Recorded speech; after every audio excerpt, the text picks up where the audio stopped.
since we're about a month away from the release of Spider-Man Homecoming, I've decided to show you guys a little essay that I turned in on the 2nd of May, and it's mainly about the character. So, let me know what you guys think about this in the comments, because like I said, I turned on the final draft of this thing on, what was the second? I think it was the, what was the second? That was, waiting for my calendar to come up here. Second was, last Tuesday, actually, so I turned it in on Tuesday. But, I just thought that I'd share it with you guys, so that, I could get you guys' opinion on this, because I really put a lot of effort into this thing. Also, according to the prompt, we had to use some sources, that were from our book, so yeah, you guys might not get the references, but yeah, just let me know what you guys think of the wording and stuff. Anyway, here it is. Superheroes. A hero can be anyone. In American society, particularly in the 21st century, heroes have come and gone. Some heroes inspire others, show them how to be better people, or simply exist for the betterment of humanity. Humanity, my bad. Bleh. Sorry. These characters take people on journeys, be they through movies or comic books, in an attempt to reach out to them, to inspire them, to give them another look on life, or to teach them valuable lessons.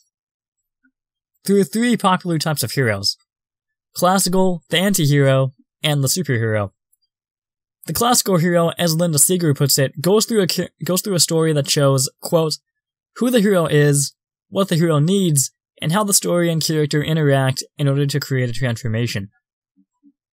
The anti-hero, through the lens of Robert Ray, quote, seeks only uncompromising relationships, involving either a, quote, bad woman or other males. While both of these hero archetypes are interesting in their own unique ways, superheroes are what stands out here to me. As Virginia Postrel describes, superheroes exist to create glamour, as in, they invoke emotional responses from the audience. Superheroes as a whole represent the ideals and beliefs of the American public at large, and exhibit values such as morality, relatability, and even responsibility. Spider-Man is a character that has gone through countless stories and films over the years, from the Sam Raimi trilogy to the Mark Webb films, and of course over 50 years of comic books. These films and comics have another purpose. As Sonia Masick and Jack Solomon describe, their central place in American society demands interpretation. Each film, particularly the first 2 of the Raimi trilogy, dealt with coming of age and with responsibility, just as the comics did when the character was first introduced. Back then it was the 1960s. Vietnam was just around the corner, and the atomic age and Cold War conflicts were escalating to new heights. At that time, nerds were looked down upon, and they were ridiculed for what they did. Such was the case with Peter Parker, Spider-Man's alter ego. But after Peter is bitten by the radioactive spider, he starts using his spider abilities for his own ends, and inadvertently causes his Uncle Ben to die. Peter goes after the culprit, and realizes that he could have stopped him far earlier at the wrestling ring. The character is shaken fundamentally by this, as illustrated by the final panel in his debut issue, Amazing Fantasy number 15. Quote, and a lean, silent figure slowly fades into the gathering darkness.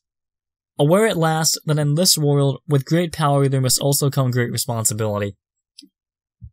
Interpreted, this means that there's a potency to this idea, in that someone can have all of these powers and abilities, but if they don't use them for a good cause, they're no better than an average slug on the street. The guilt and despair over Uncle Ben's death and the lesson of responsibility both endures within the character of Spider-Man to this day, regardless of the interpretation you go with. The second Spider-Man film, which came out in 2004, dealt with guilt and insecurities. In this film, Peter gradually starts losing his powers, and he eventually quits being Spider-Man due to the toll it takes on his personal life. While this situation is completely understandable, it also lends credence to the coming-of-age idea. Everyone has been at this point in his or her life. Things are going great, then it all falls apart, and they say, you know what, what's the point of going on? I quit. In most cases, though, they then go through some ordeal that causes them to keep going with what they gave up on in the first place, as Peter does in Spider-Man 2. Peter learns this, though, through the villain of the movie, Dr. Octopus, his former mentor. As Daniel McKay describes, To give you guys a little bit of context here, he's talking about the Star Wars films. Part of the film is materialized, but at the same time, what is not materialized, the experience of watching the film, complete with John Williams' score, is made much more relatable. Or untouchable, my bad. Unquote. Interpreted, this means that the film has a hidden message through an analysis of its characters, even an analysis of the motivations of the main antagonist. In Spider-Man 2, Dr. Octavius' motive is revenge for the death of his wife and to finish his experiment, effectively creating a nuclear bomb in a warehouse on the shores of Manhattan. At the end of the film, Peter takes off his mask and talks to Dr. Octavius, and through this passes on Uncle Ben's responsibility motto, opening Otto's eyes in the process. This, in turn, allows Otto to be redeemed in the end, but he has to sacrifice himself in the process, which is a very tragic end when you look at his character. As mentioned before, Virginia Postrial describes 4 aspects of glamour. The first of these aspects is admiration. This idea implies that the superhero film or comic in question heightens the viewer or reader's imagination by turning the impossible into reality, and by evoking the audience's hopes to make them possible, while at the same time maintaining the fantastical element of it. Spider-Man, despite his slender build and offbeat personality, provides intrigue and suspense, taking the viewer or reader along in his adventures and providing an interactive and rewarding experience. An example would be the first Spider-Man movie, which came out just after 9/11. Many Americans were still very angry about the attacks, and Spider-Man provided a means to cope with it. It was bright, it was colorful, it was very thoughtfully put together, but most importantly, it offered viewers a truly authentic experience, offering a cinematic look at a character that the audience could relate to on a fundamental level. The second aspect of glamour that Postrial mentions is called longing. This implies that when someone sees a character like Spider-Man on screen, they want to be that character, and they want to have all the fame that character has. But when it comes to Spider-Man, his fame mostly comes from how negatively the public views what he does, and he's often labeled as a menace for it. As such, the person watching wouldn't necessarily want to have all that hate placed on them. That being said, they would want to share in his adventures, and they would want his abilities, as they have an inward desire to feel powerful. The third aspect of glamour which Postrial describes is known as transformation. This state gives the impression of a change within a character. This change can come from different sources, be they an arc the character goes through or a lesson they learn. Transformation literally involves altering the very foundation that the character in question is built upon. A very famous example in the case of Spider-Man has to be the book The Amazing Spider-Man number 121, The Night Gwen Stacy Died. Released in June of 1973, this 2-issue story revolved around Gwen Stacy, Peter Parker's girlfriend. In the story, the Green Goblin kidnaps Gwen, takes her to the top of a bridge in New York, and threatens to throw her off the bridge if Spider-Man doesn't surrender. Spider-Man, however, being the hero, doesn't surrender, and gets into a fight with the Goblin. Gwen, however, is inadvertently knocked off the bridge, resulting in Spider-Man trying to save her via a web line. However, it's revealed that Gwen died as a result of the whiplash from that line, resulting in a snapped neck. Spider-Man swears vengeance on the Goblin, of course, but the real lesson he learns here is that every choice he makes and the decisions he makes on a daily basis all have consequences, as showcased through the death of Gwen. The final aspect of glamour noted by Postrial is the idea of escape. Superhero films are seen as an escapist fantasy, a means to transport viewers out of reality, and as a means to take them off to another place, to another reality. Spider-Man's films have been seen as such.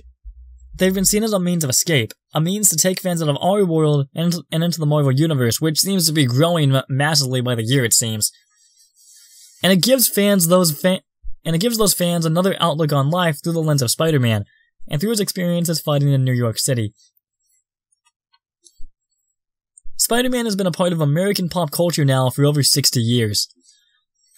What started as a risky move by Stan Lee and Steve Ditko in 1962 has erupted into a character that has stood the test of time. But even more impressively, he's managed to stay relevant for just as long. The character has endured every hardship imaginable, coping with loss, coming to grips with responsibility, even the death of loved ones. There are other characters in Marvel Comics that are like Spider-Man, like Wolverine or Deadpool for instance, But those characters aren't as relatable, because there isn't a connecting point like what Spider-Man has. What makes Spider-Man so relatable in the end to the movie-going and comic book reading audiences actually isn't Spider-Man, it's Peter Parker. Now I know I'm going to... Sorry. For comparison's sake, look at Superman. He can do no wrong apparently, he's the perfect superhero, stands for truth, justice, and the American way, all that stuff. But at the same time, there needs to be room for development and improvement. Superman does not have that factor regardless of the source material, thus making his material and stories, at least in my opinion, somewhat boring to read. Because there aren't any stakes involved, as well as a lack of character development. He's a perfect superhero. And is in my opinion a pretty stale character. Spider-Man has development. He's been improving pretty much since the character's initial inception in the 1960s, and he continues to today. Beyond this, let's just face it, Clark Kent was a disguise. Peter Parker was a fact. Peter Parker was a 98-pound weakling. His life sucked before he was bitten by the spider. And even after that amazing change happens, he's still relatable and he still struggles through it all. Even after he's given his godlike abilities. He's subjected to fits of rage, emotion, uncontrollable longing, and most importantly, guilt. He's a real teenager. That's what helped the character sell, and it seems to be what makes the character so appealing to audiences today, including the person speaking into this microphone. Since his inception, Spider-Man has gone on to become the most popular comic book character since Superman first appeared in the 1930s. Spider-Man is and will probably continue to be one of the most popular characters in all of fiction. He teaches people how to improve, he wants them to relate to him, and he wants them to better themselves as a society. In the end, the character is simply more relatable than other superheroes are, be they in Marvel or DC comics. With a perfect combination of relatability, responsibility, and morality, Spider-Man continues to dazzle the public and probably will for generations to come. Chances are, that generational public will always be trapped in his web. Okay guys, that's the end of the essay. Let me know what you guys think of it in the comment section below, please.